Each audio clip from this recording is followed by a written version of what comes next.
Olá, tudo bem? Sou Alfredo Oliva, sou professor universitário e eu quero então falar de Byung-Chul Han, o meu filósofo favorito, né? Já se tornou meu filósofo favorito. E eu quero falar sobre o livro mais recente dele, que acaba de ser publicado. Então eu vou tratar de vários detalhes desse livro e hoje eu vou começar abordando o prefácio desse livro, porque no prefácio ele faz um anúncio de qual vai ser o tema a ser desenvolvido ao longo do livro. Então vamos lá.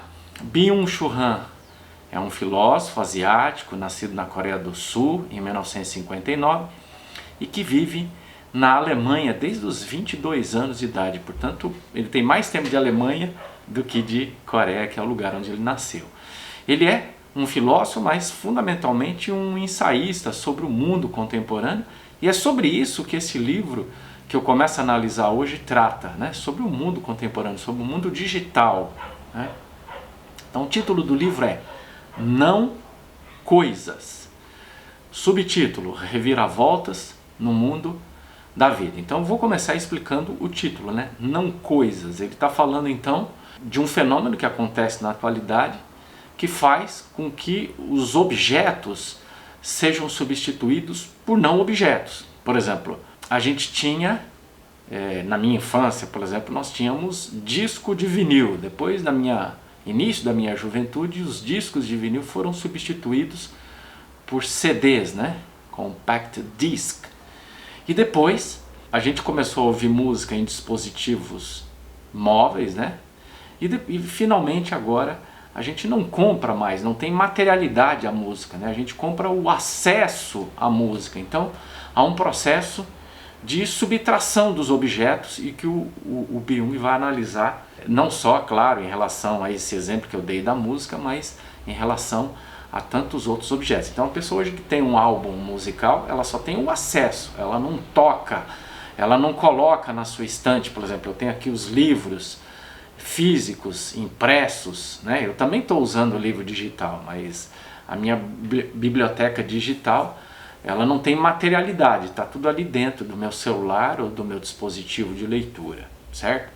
Subtítulo do livro é Reviravoltas no Mundo da Vida.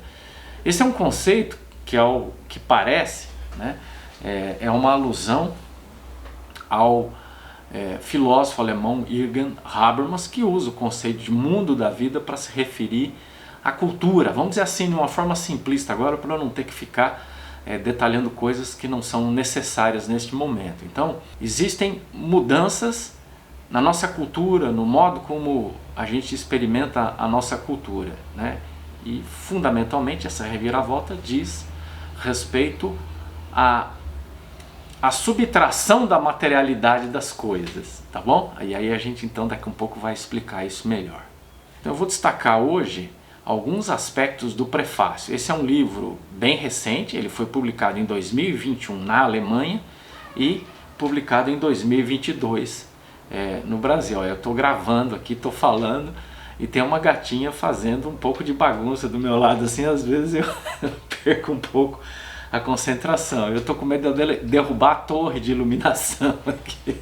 Muito bem, então eu vou fazer alguns destaques e eu vou ler então alguns desses destaques e vou então comparar. Eu vou comentar. Em seu romance, e ele cita o nome em japonês, né? Hisoyaka na Keisho, a escritora japonesa Yoko Okugawa fala de uma ilha sem nome.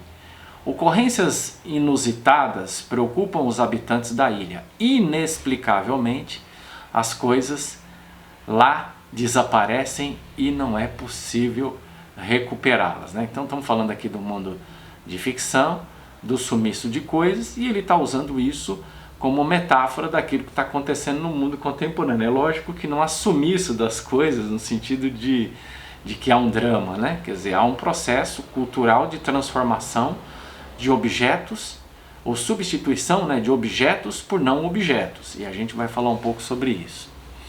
Ele diz então que esse romance pode ser lido como uma analogia ao nosso presente. Hoje também as coisas estão constantemente desaparecendo sem que sequer notemos, né? É isso, né? Quer dizer, se ninguém chamar atenção, se não vier um filósofo e começar a debater isso, começar a apontar essas coisas para a gente, dificilmente a gente teria percebido, por exemplo, esse caso que eu citei das músicas, né? Talvez uma pessoa que tenha nascido nos últimos anos e que já saiba ouvir música, não saiba, por exemplo, que existiu disco de vinil, que existiu CD e coisas do tipo, né? Talvez para ela a música não deva mesmo ter nenhum tipo de materialidade, que basta ter acesso, né, a um serviço de streaming para poder ouvir a música e está tudo resolvido. Bom, ele diz assim, ó, informações, isto é, não coisas, se interpõem às coisas e as fazem desaparecer completamente. Então nós vivemos na sociedade da informação, na sociedade não só da informação, mas uma sociedade da informação que é veiculada por meio digital. E o meio digital desmaterializa as coisas, né? Então, entre nós e os fenômenos, é claro que muitos objetos físicos ainda continuam existindo, né? Entre nós e esses objetos existem informações digitais, né? Vamos pensar, por exemplo, quando eu era criança, jovem e até em parte da maturidade, a gente predominantemente consumia informações por meio do jornal impresso. Depois, ao longo da minha vida, há uma substituição do consumo de informação por intermédio da televisão e agora, né, nos últimos anos, a gente consome informação navegando pelo smartphone ou pelo computador. Então, a informação, a própria informação tinha materialidade, né? Quer dizer, você pegava o jornal, a coisa estava impressa, então você colocar ali no jornal, você assinar a matéria, você dizer, né, onde é que você encontrou essas informações, era uma coisa. Agora, você jogar uma informação sem que ninguém saiba, né, no meio digital, sem que ninguém saiba quem produziu essa informação, isso significa que